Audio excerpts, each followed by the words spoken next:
Hello enemy lovers, स्वागत है आपका हमारे चैनल पर। और आज हम देखेंगे गाचाकूटा के एपिसोड नंबर 11 को। एपिसोड की शुरुआत में हमें यहाँ पर एंजल पर हमला होने के 1 घंटे पहले का सीन दिखाया जाता है, जहाँ पर एमो सभी को अपने घर पर ले जाती है। और वो सभी लोग उस जगह को देखकर बहुत ज्यादा हैरान हो जाते हैं, क्योंकि उन्हें कभी नहीं लगा होता कि नो मैन लैंड्स में उन्हें ऐसी जगह मिलेगी।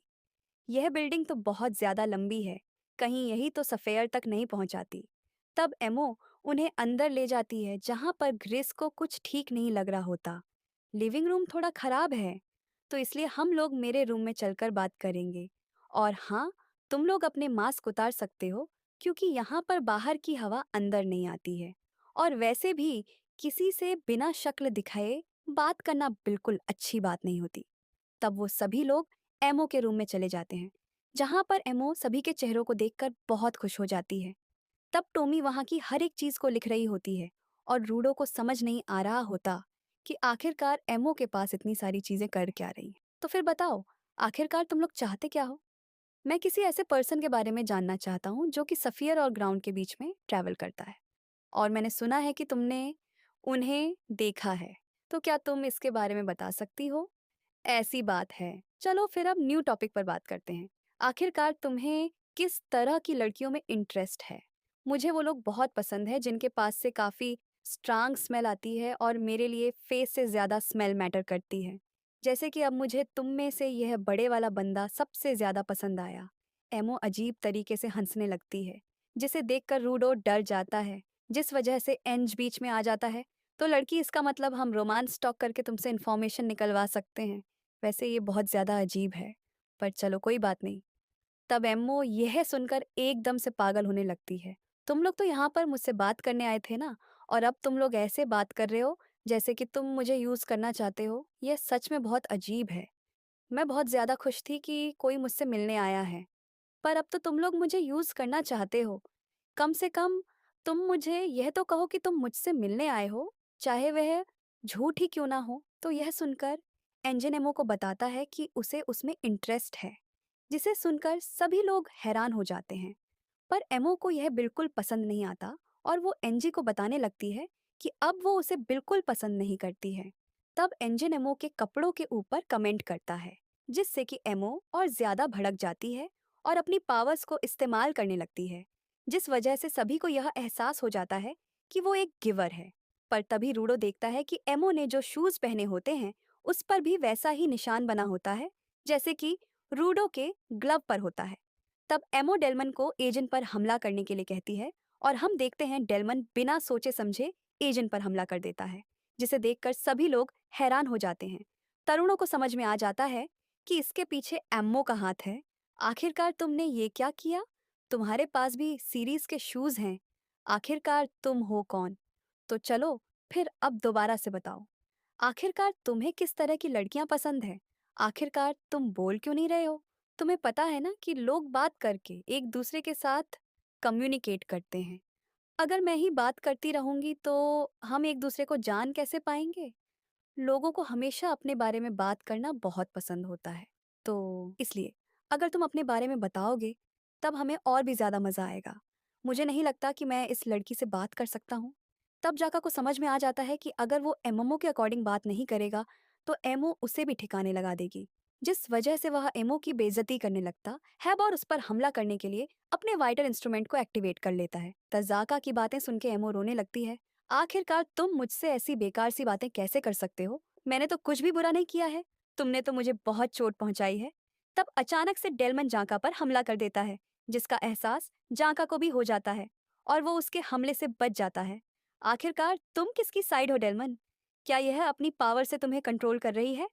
तब हम देखते हैं डेलमन एमो के आगे खड़ा हो जाता है, और सभी को बताता है कि अगर कोई भी उसे नुकसान पहुंचाने की कोशिश करेगा, तब वह उसे नहीं छोड़ेगा, क्योंकि उसे प्रोटेक्ट करना उसकी ड्यूटी है।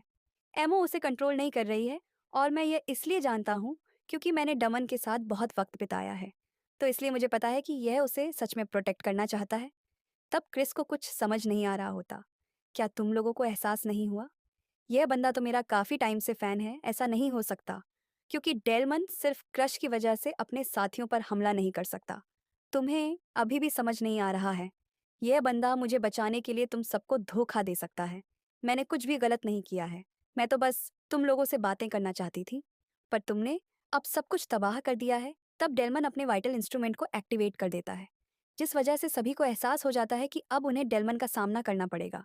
आखिरकार मैं जहां पर भी जाता हूँ, वहां पर लड़ाई क्यों शुरू हो जाती है? क्या यह भी मेरी गलती है? तरुणों को सुनाई देने लगता है कि यह सारी उसकी गलती है, और उसे सफियर के लोग दिखाई देने लगते हैं, जो कि उसे बुरा भला कह रहे होते हैं और उसे पेट के अंदर फेंकने की बातें कर रहे होते हैं। मैं तुम लोगों को एक और चीज़ बता दूं, यहाँ पर मेरा एक और फैन है। मैं बस यही चाहती हूँ कि हम लोग मिलकर बातें करते हुए मज़े करें। तो इसलिए अगर किसी ने भी इस मज़े को ख़राब किया, तो मेरा फ़ैन उन्हें नहीं छोड़ेगा। तब यहाँ रूडो को सफ़ेयर की पुलिस दिखाई देने लगती है, जिस वजह से वो पूरी तरह से डर जाता है। तब डेलमन उन सभी पर हमला कर देता है और टमसी रूडो को बचा लेता है। डेलमन का वाइटल इंस्ट्रूमेंट उसके पास्ट से जुड़ा हुआ है, और वो इसलिए वाइटल इंस्ट्रूमेंट बना है क्योंकि डेलमन हमेशा अपने प्लांट्स को बड़ा और स्ट्रॉन्ग ग्रो करना चाहता था। तो इसका मतलब जिसके ऊपर भी इसके वाइटल इंस्ट्रूमेंट का पानी गिरेगा, उसे उस पानी को एक स्पंज की तरह अब्जॉर्ब करना पड़ेगा, और वह धीरे धीरे एक बैलून की तरह फूलता जाएगा। पर अगर वह ज्यादा पानी को अब्जॉर्ब कर लेगा, तो वह टारगेट फट जाएगा, और उसने इसी से एजेंट के ऊपर हमला किया है। डेलमैन अपने नोजल की सेटिंग्स को अपने अकॉर्डिंग चेंज कर सकता है, और एनएच को उसके हमले के बारे में इसलिए पता नहीं चला क्योंकि उसने साइलेंट नोजल का इस्तेमाल किया था। पर अजीब बात तो यह है कि डेलमैन ने आज तक उस नोजल को किसी भी पर्सन पर इस्तेमाल नहीं किया, जिसका मतलब यह लड़की सच में बहुत ज्यादा खतरनाक है। पर रियो अकेले ही डेलमैन के साथ लड़ने के लिए आगे जाने लगती है, और जांका उसे रोकने की कोशिश कर रहा होता है। पर रियो को समझ नहीं आ रहा होता कि आखिरकार अब उसे किस पर विश्वास करना चाहिए, क्योंकि एमो ने कहा था कि उसका एक और फैन वहां पर मौजूद है। तब जांका रियो को अपने आगे ध्यान देने के लिए कहता है, और तभी डेलमैन रियो पर हमला कर देता है, जिससे कि रियो काफी मुश्किल से बचती है। लगता है तुम लोग बता नहीं सकते कि कौन किसकी साइड है, जिसकी वजह से तुम लोग बहुत ज्यादा डरे हुए हो। मैंने तुम्हें कहा है ना कि अगर हम लोग बात करेंगे तो हम मजे कर सकते हैं, और वैसे भी रोमांस के बारे में बात करना शांति की तरफ पहली सीढ़ी है। तब टमसी यह देखता है कि रूडू बहुत ज्यादा डरा हुआ है, और हम देखते हैं कि उसे समझ में नहीं आ रहा होता कि वो ग्राउंड पर है या फिर सफियर पर, क्योंकि उसे वहां पर टमसी और जांका सफियर की पुलिस की तरह लग रहे होते हैं। तजाका को एहसास होता है कि हवा में कुछ फैला हुआ है। तुम लोगों को क्या लगता है कि मेमोरीज किस तरह काम करती हैं? जो चीजें हम देखते हैं और जो चीजें हम सुनते हैं, और साथ में जिन लोगों के साथ हम टाइम स्पेंड करते हैं, वो सारी चीजें मेमोरीज में बदल जाती हैं। पर एमू को वो स्मेल की तरह लगती हैं। पर अगर तुम लोग रोमांस के बारे में बात नहीं करोगे, तो तुम उस स्मेल को सूंघ सकते हो, और शायद तब तुम्हें रोमांस फील हो। तब रूडो को वहां पर चीवा दिखाई देने लगती है, जिस बात पर उसे बिल्कुल यकीन नहीं हो रहा होता, और चीवा ने रूडो का दिया हुआ गिफ्ट भी पकड़ा होता है, जिसे वो संभाल के रखने की बात कर रही होती है। पर रूडो को यह देखकर बहुत ज्यादा गुस्सा आ रहा होता है, क्योंकि उसे याद आता है कि चीवा ने उस गिफ्ट को फेंक दिया होता है। तो यह देख के टमसी और जांका हैरान हो जाते हैं। तो अब ये रूडो के पीछे पड़ गई है। लगता है डेलमैन के साथ भी यही सब कुछ हो रहा है। तो उसका मतलब उसने हमें धोखा नहीं दिया है। वो पक्का अपनी पावर्स के ज़रिए उसे कुछ दिखा रही है।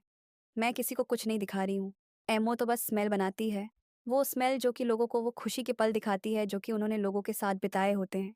शायद ये स्मेल सभी के लिए अलग हो सकती है, पर अगर कोई भी इन्हें इन्हेल करता है, तो वो एमओ को प्रोटेक्ट करने लग जाते हैं। लगता है मैंने कुछ ज़्यादा ही कह दिया। तब जांका और टेम्सी को समझ में आ जाता है कि यह सब कुछ एमओ के पावर्स को सूंघने की वजह से है, जिस वजह से वो लोग मास्क डाल लेते हैं। तुमने कहा था ना कि तुम्हारी स्वेल लोगों को मेमोरीज की याद दिलाती है, पर यह बात भी सच नहीं है कि हर बार मेमोरीज अच्छी ही हो। तो सोचो तब क्या होगा जब लोगों को वो याद आ जाए जिससे वो सबसे ज्यादा नफरत करते हैं। फिर तो वो तुम्हें पक्का मारना चाहेंगे। तजंका और टमसी एमओ की तरह बढ़ने लगते हैं। तुम लोग बकवास कर रहे हो और बहुत ज्यादा बेवकूफ़ी हो। याद करो मैंने क्या कहा था। मैं वह वाली मेमोरीज याद दिलाती हूँ जब लोग खुश होते हैं। तब यहाँ रूडो चीवा से नफरत करने के बारे में कह रहा होता है, पर ना चाहते हुए भी वह चीवा से नफरत नहीं कर पा रहा होता। और जैसे ही वो देखता है कि चीवा को सफियर के पुलिस वालों ने पकड़ लिया है, तब वो उन पुलिस वालों पर हमला कर देता है, और हम देखते हैं वो और कोई नहीं टमसी और जांका होते हैं। मैं अब वैसा नहीं रहा हूँ जैसा मैं पहले था, क्योंकि अब मेरे पास वो पावर आ गई है जिससे कि मुझे किसी और को नहीं खोना पड़ेगा। तो इसलिए अब मैं तुम लोगों को नहीं छोड़ूंगा। तब हम देखते हैं रियो और फोलो भी एमओ के वश में आ जाते हैं, जिस वजह से अब एमओ के खिलाफ सिर्फ ग्रीस, टमसी और जांका बचते हैं। तब टेसी को समझ में आ जाता है कि उसे अपने दोस्तों को रोकना ही पड़ेगा। अब सब कुछ बहुत बिगड़ चुका है और मुझे कभी नहीं लगा था कि मैं अपने दोस्तों के ऊपर अपने ही वाइट इंस्ट्रूमेंट से हमला करूंगा। पर लगता है अब मेरे पास कोई और चारा नहीं है और गाइस इसी के साथ ये एपिसोड खत्म हो जाता है। मैं मिलती हूँ आपसे बहुत ही जल्द अगले वीडियो के साथ।